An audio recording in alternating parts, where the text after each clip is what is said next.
Shalom, selamat pagi Bapak Ibu Saudara yang terkasih. Puji Tuhan kita berjumpa kembali di dalam renungan Gereja Pou Kemang Pratama. Mari kita bersatu dalam doa. Bapa di surga, di dalam nama Tuhan kami Yesus Kristus, kami bersyukur untuk kesempatan pagi hari ini yang Engkau berikan kepada kami. Terima kasih untuk sepanjang malam dalam pemeliharaan Tuhan. Dan pagi hari ini ya Tuhan, sebelum kami masuk di dalam seluruh kegiatan, seluruh aktivitas kami di sepanjang hari ini, kami ingin membaca dan merenungkan firman-Mu. Kami mohon pimpinan daripada Tuhan, kiranya menyertai kami semua. Dan kiranya firman-Mu ini juga dapat kami terapkan di dalam kehidupan kami, secara khusus di dalam menjalani hari ini. Terpujilah nama-Mu, dalam nama Tuhan Yesus Kristus. Amin. Bapak, Ibu, dan Saudara, tema renungan hari ini, dosa dan pengampunan. Di dalam bacaan Roma pasal 2 ayat 12 sampai 16. Beginilah firman Tuhan. Sebab semua orang yang berdosa tanpa hukum Taurat akan binasa tanpa hukum Taurat, dan semua orang yang berdosa di bawah hukum Taurat akan dihakimi oleh hukum Taurat. Karena bukanlah orang yang mendengar hukum Taurat yang benar di hadapan Allah, tetapi orang yang melakukan hukum Tauratlah yang dibenarkan. Apabila orang-orang lain yang tidak memiliki hukum Taurat oleh dorongan diri sendiri melakukan apa yang dituntut hukum Taurat, maka walaupun mereka tidak memiliki hukum Taurat, mereka menjadi hukum Taurat bagi diri mereka sendiri. Sebab dengan itu mereka menunjukkan bahwa isi hukum Taurat ada tertulis di dalam hati mereka, dan suara hati mereka turut bersaksi, dan pikiran mereka saling menuduh atau saling membela. Hal itu akan nampak pada hari bila mana Allah sesuai dengan Injil yang kuberitakan akan menghakimi segala sesuatu yang tersembunyi dalam hati manusia oleh Kristus Yesus. Demikian pembacaan firman Tuhan.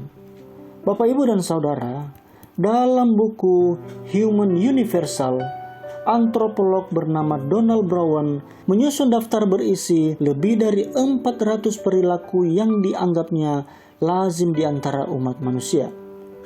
Hal-hal yang dicatatnya termasuk bermain, lelucon, tarian, dan peribahasa, rasa takut kepada ular, dan cara mengikat barang dengan tali. Begitu juga ia meyakini semua budaya memiliki konsep benar dan salah yang membuat orang memuji kemurahan hati, menghargai janji, dan mengecam kejahatan dan pembunuhan sebagai tindakan yang keji. Kita semua memiliki hati nurani, tidak peduli dari mana kita berasal. Di dalam bacaan kita pagi hari ini, Rasul Paulus menegaskan hal serupa berabad-abad yang lalu. Sementara Allah memberikan 10 perintah Allah kepada bangsa Israel untuk menegaskan mana yang benar dan mana yang salah, Paulus menyebutkan bahwa ketika bangsa bukan Yahudi dapat melakukan yang benar dengan menuruti hati nurani mereka, ini membuktikan hukum-hukum Allah tertulis dalam hati mereka.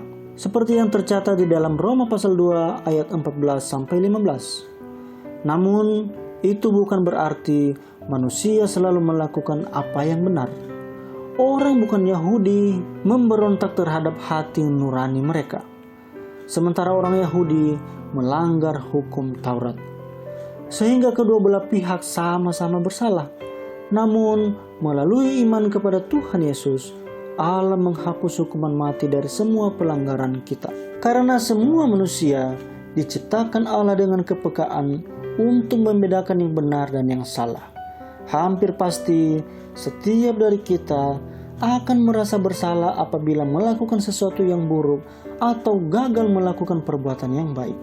Ketika kita mengakui dosa-dosa kita, Allah menghapus rasa bersalah kita seperti papan tulis yang dibersihkan. Kita hanya perlu memohon pengampunan kepadanya, siapapun kita dan dari manapun kita berasal. Mari kita berdoa. Terima kasih ya Tuhan untuk firman-Mu yang boleh kami renungkan hari ini. Biarlah ini dapat kami lakukan dalam kehidupan kami. Kami akan masuk di dalam seluruh rangkaian kegiatan kami di sepanjang hari ini. Kami mohon supaya Tuhan menyertai kami semua, di dalam segala sesuatu yang kami lakukan. Dan tolonglah kami juga ya Tuhan, supaya hidup kami ini semakin hari semakin berkenan kepadamu. Di dalam nama Tuhan Yesus Kristus kami berdoa. Amin.